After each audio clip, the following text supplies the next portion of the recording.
Welcome to this quick Wednesday wisdom episode honoring the magic of music and how it can have healing qualities for both the performer and the listener.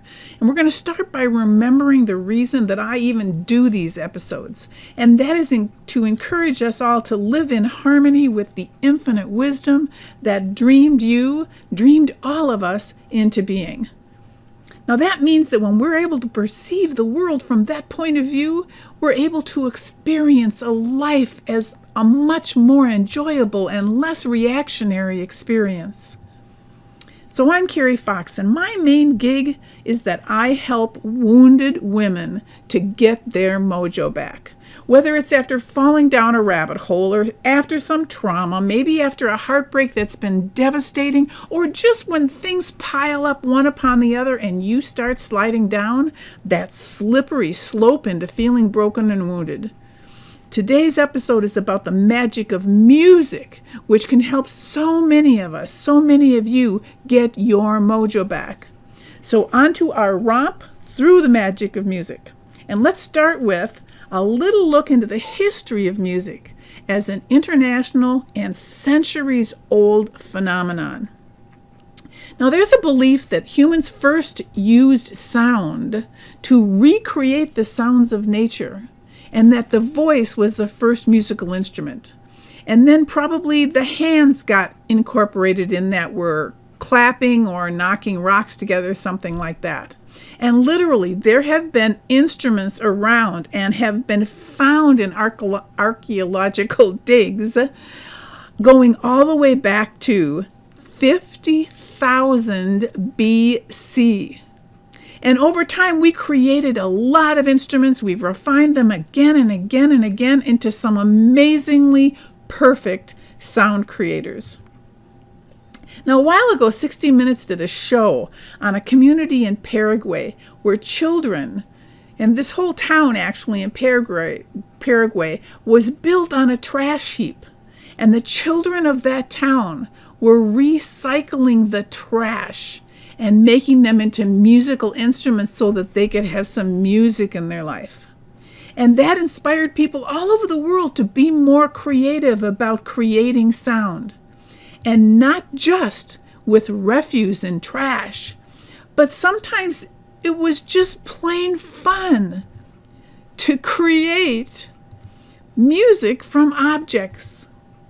Now, music was and still is used in spiritual and shamanic rituals, from the drums that are used to create the sounds of the heartbeat of the earth, to rattles that are worn on the clothing of the body.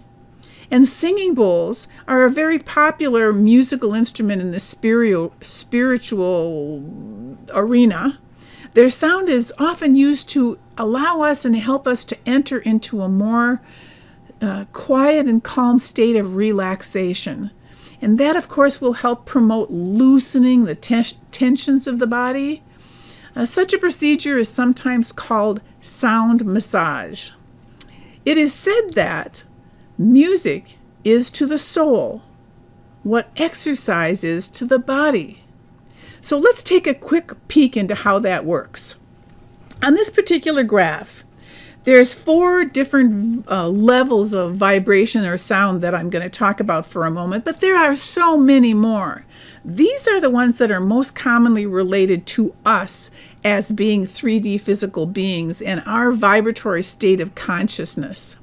You'll notice on the top, and I know this is a little blurry because I had to blow it up so big, but on the top, there's our normal awaking and alert state of being. It's considered the beta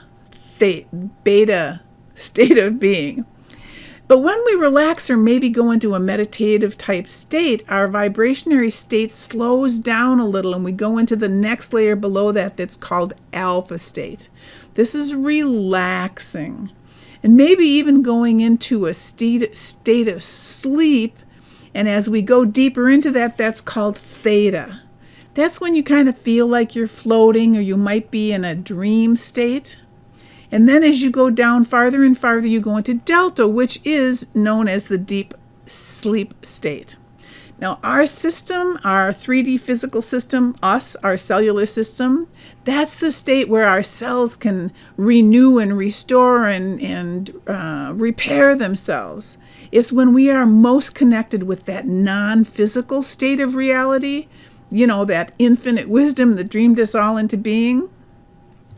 Here's another chart that's similar to that, and it's talking about sound and noise and vibration from the bottom lower vibrations up to some of the higher vibrations. And I want you to notice on this chart that we're looking at, on the lower left-hand side where the yellow is, these lower vibrations are often related to when we are in the state of forcing things, of trying to make our life work. And if you look way over on the right-hand side on the bottom, it says that that's the time that is referred to as when we are contracted.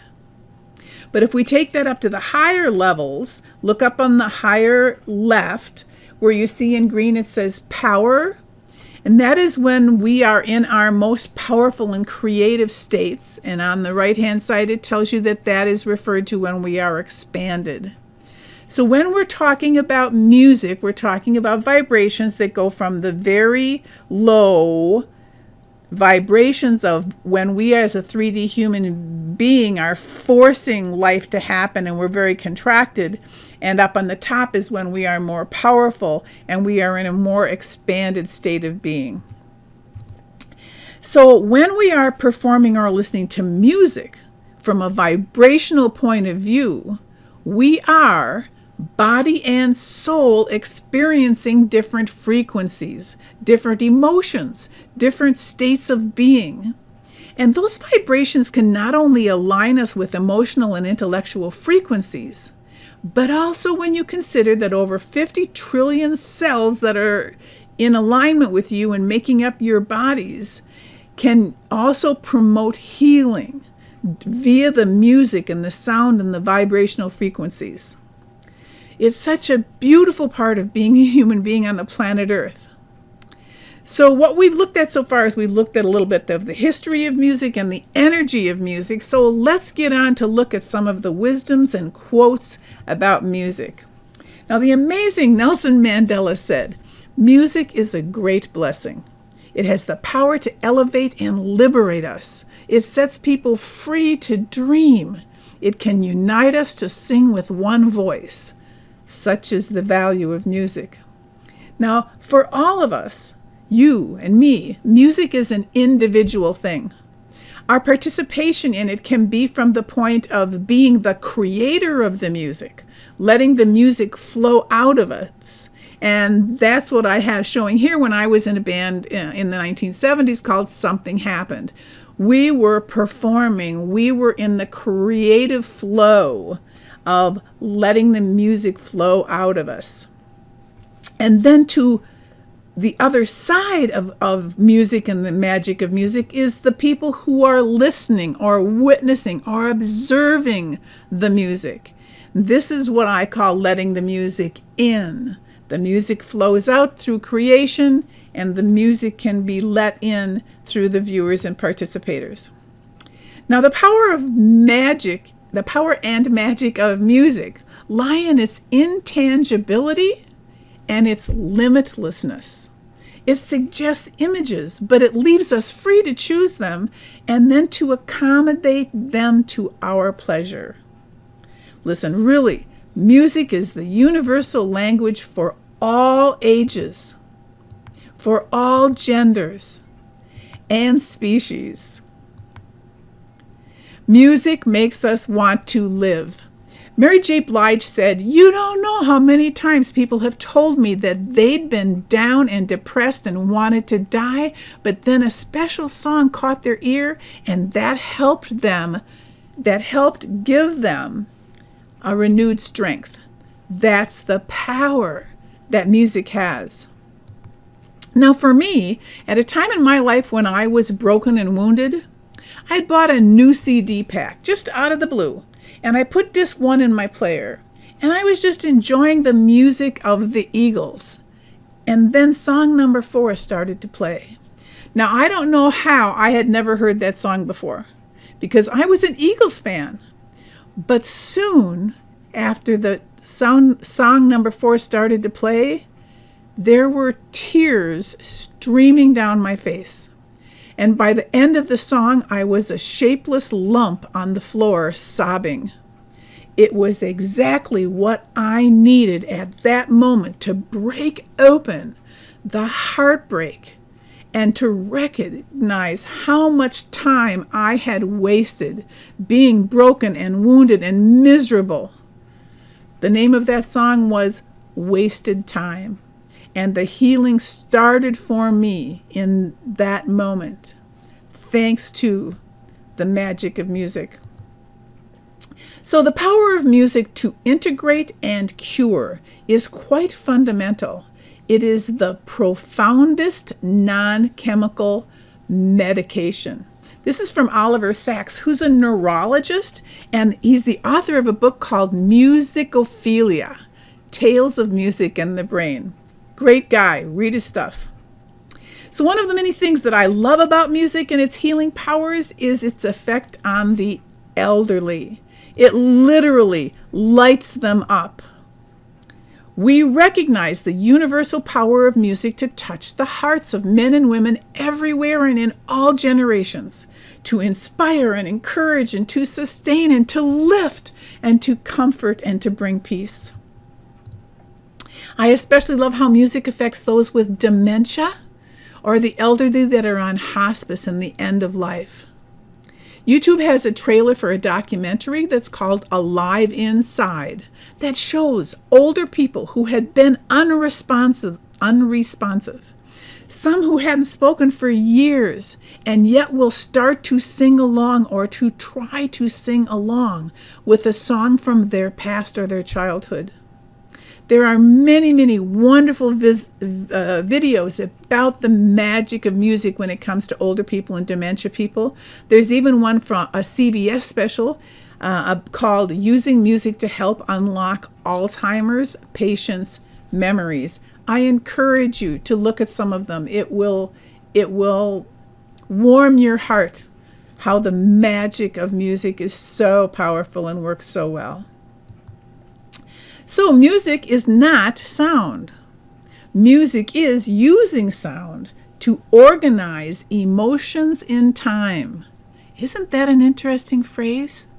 Music creates emotions in time. Loved this when I saw it. So if you pour some music on whatever is wrong, it'll for sure help out. And here's a really interesting point of view. Information is not knowledge. Knowledge is not wisdom. Wisdom is not truth. And truth is not beauty. And beauty is not love. And love is not music. Music is the best. So I just couldn't leave today's episode without the magic of music coming directly from me.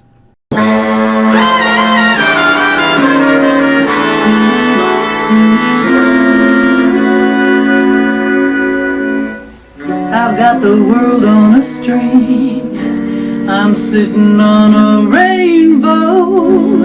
I've got a string around my finger. What a world, what a life. I'm in love. I've got a song that I sing, and I can make the rain go anytime I move my little finger. Lucky me, can't you see I'm in love? Life is a beautiful thing. As long as I hold this string, I'd be a silly so-and-so if I should ever let it go. I've got the world on a string and I'm sitting on a rainbow. I've got this string around my finger. What a world, what a life, I'm in love. Life is a beautiful thing. As long as I hold this string, I'd be a silly so-and-so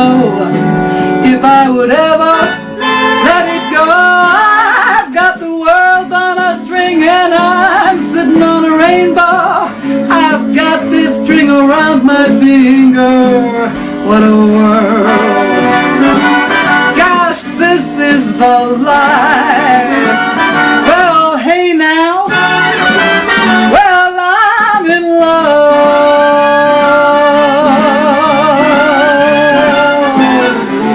Ooh, yeah. So, I hope you enjoyed that. I hope you enjoyed this little walk through the magic of music. And remember to like and follow us on Facebook. I hope you've discovered in your own life and experienced the magic of music. And I want to thank you for joining me today. In case you forgot, my name is Carrie Fox. I'm with Harmony Enterprises, and I'm reminding you to live in harmony with the infinite wisdom that dreamed you into being. Music is the voice of the soul. And remember, when you're sick and tired of being sick and tired, it's time to get your mojo back. Bye for now.